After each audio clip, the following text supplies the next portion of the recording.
ধিং সমষ্টিৰ অন্তৰ্গত ডুমডুমিয়া মণ্ডল বিজেপিৰ কাৰ্যনিৰ্বাহক সভা অনুষ্ঠিত। আজি নগাঁও জিলাৰ 55 নং ধিং বিধানসভাৰ অন্তৰ্গত বটদ্ৰৱা সত্ৰ সমবায় সমিতিৰ প্ৰেক্ষাগৃহত অনুষ্ঠিত হৈ যায় ডুমডুমিয়া মণ্ডল বিজেপিৰ কাৰ্যনিৰ্বাহক সভাখন।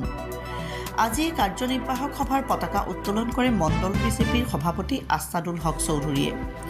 পতাকা উত্তোলনৰ পিছতেই সভাৰ আদৰণি ভাষণ প্ৰদান কৰে আজিৰ সভাৰ সভাপতি আছাদুল হক চৌধুৰীয়ে। সভাত শোকপ্ৰস্তাৱ পাঠ কৰে বিজেপি দলৰ জ্যেষ্ঠ নেতা তথা উত্তৰ ডুমডুমিয়া পঞ্চায়তৰ আঞ্চলিক সদস্য শিৱপ্ৰসাদ শৰ্মাই।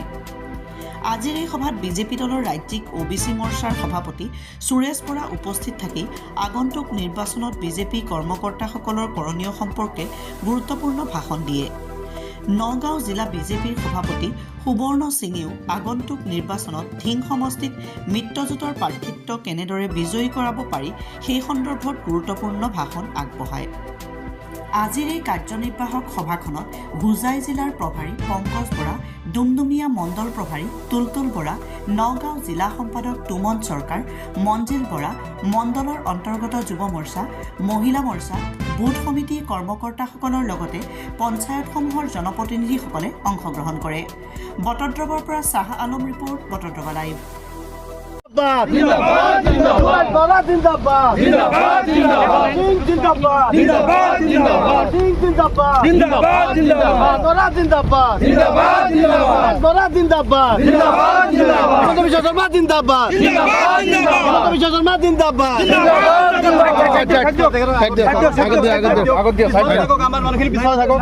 जिंदाबाद जिंदाबाद सिंह जिंदाबाद जिंदाबाद जिंदाबाद बड़ा जिंदाबाद जिंदाबाद जिंदाबाद बड़ा जिंदाबाद जिंदाबाद जिंदाबाद सिंह जिंदाबाद जिंदाबाद जिंदाबाद हिमंत बिश्व शर्मा जिंदाबाद जिंदाबाद जिंदाबाद सोइका जिंदाबाद जिंदाबाद जिंदाबाद बीजेपी जिंदाबाद जिंदाबाद जिंदाबाद बीजेपी जिंदाबाद जिंदाबाद जिंदाबाद सिंह जिंदाबाद जिंदाबाद जिंदाबाद जिंदाबाद जिंदाबाद सिंह जिंदाबाद जिंदाबाद जिंदाबाद हिमंत बिश्व शर्मा जिंदाबाद जिंदाबाद जिंदाबाद दिलीप सोइका जिंदाबाद जिंदाबाद जिंदाबाद हिमंत सिंह जिंदाबाद जिंदाबाद जिंदाबाद बड़ा जिंदाबाद जिंदाबाद जिंदाबाद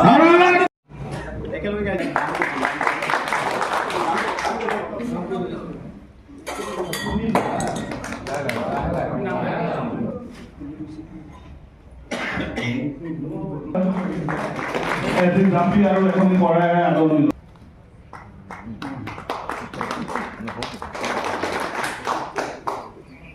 আমি আন্দোলন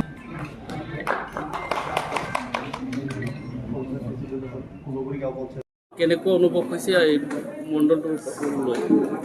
ডুমডুমিয়া মণ্ডল এক বৃহৎ মণ্ডল, প্ৰায় 1,25,000 ভোটাৰৰ মণ্ডল, 13টা পঞ্চায়ত আছে। বৃহৎ মণ্ডল ইয়াত উপস্থিত থাকি ৰাইজৰ যি সহযোগিতা আৰু মোক সকলোৱে সহযোগিতা কৰিছে, মই অত্যন্ত আনন্দিত হৈছোঁ আৰু মনোবল ঘূৰাই পাইছোঁ যে আহিবলগীয়া দিনবোৰত ডুমডুমিয়া মণ্ডলে বিশেষভাৱে ভাৰতীয় জনতা পাৰ্টীক বিজয়ী কৰাত কোনো ধৰণৰ কৃপণালি নকৰে।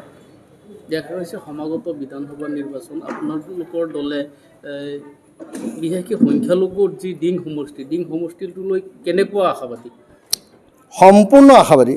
সুৰেশ বৰা ডাঙৰীয়া ভাষণত কৈছে যে অলৰেডি জিলা পৰিষদত আমি যিটো গঠন কৰিছোঁ পদুম ফুলৰ চিনত প্ৰায় 58,000 ভোট দিছে। তাৰ 25,000 আমাৰ হিন্দু ভোটে এতিয়ালৈকে ভোট দিয়া নাই। আমাক ইয়াত 70,000 পৰা 72,000 ভোট পালে বিজয়ী হয়। গতিকে যে আমি তাত 25,000 যে 20,000 ধৰোঁ, আমাৰ 78,000 হৈ আছে। গতিকে অতি ভাল খবৰ আৰু বিজয় হ'ম, জয় হ'ম। এইবাৰ ডুমডুমিয়া সমষ্টি ৰাইজে বিজেপি চৰকাৰৰ সোৱাদ পাব। হয়, আজি ডুমডুমিয়া মণ্ডলৰ বৰ্ধিত কাৰ্যনিৰ্বাহক সভা আছিলে। মই মণ্ডল সভাপতি হিচাপে আজি এই সভাখন আয়োজন কৰিছিলোঁ। ৰাজ্যিকৰ পৰা আমাৰ নিৰ্দেশ আছিলে, সেই উপলক্ষে আজি আয়োজন কৰিছোঁ। আজি সকলো বুথ সভাপতি, শক্তিকেন্দ্ৰৰ প্ৰমুখ, আমাৰ জিলা ভাৰপ্ৰাপ্ত সভাপতি সুবৰ্ণ সিং ডাঙৰীয়া, আমাৰ সুৰেশ বৰা ডাঙৰীয়া, আমাৰ সম্পাদকদ্বয় তুমন চৰকাৰ ডাঙৰীয়া, মনজ্যোতি বৰা ডাঙৰীয়া আৰু অন্যান্য ব্যক্তিসকল আহিছে। যথেষ্ট সফল হৈছে সভাখন। আপোনালোকে নিজেই চাইছে সভাখন, সকলো কাৰ্যকৰ্তাসকলৰ মাজত মানে আনন্দিত হৈছে। তেওঁলোক যথেষ্ট উৎসাহিত হৈছে। আগন্তুক দিনত তেওঁলোকে ভাৰতীয় জনতা পাৰ্টী দলৰ এজন MLA বনাব বুলি ইয়াত প্ৰতিশ্ৰুতিবদ্ধ হৈছে। 100% আশাবাদী। ইয়াত আমি এইবাৰ 100% বিজেপি দলৰ প্ৰাৰ্থী ইয়াত জয়ী হ'ব। দলে যাকে টিকেট দিব আমি তাকে ইয়াক জয়ী কৰাম বুলি আজি আমি দৃঢ় সংকল্পবদ্ধ হৈছোঁ। তেওঁলোকৰ কংগ্ৰেছৰ কথাটো হ'ল কি, কংগ্ৰেছ হ'ল এটা মানে এনেকুৱা এটা দল মানে দুৰ্নীতি প্ৰধান দল, মানে দুষ্কৃতিকাৰীৰ দল। তেওঁলোকৰ কামেই হ'ল মানে মানুহক মিছা পথে পৰিচালিত কৰা। যেনেকৈ আপুনি আমাৰ মাইনৰিটি মানুহৰ যিবিলাক উচ্ছেদ হৈ আছে আজি, ইয়াৰ কাৰণ কোন?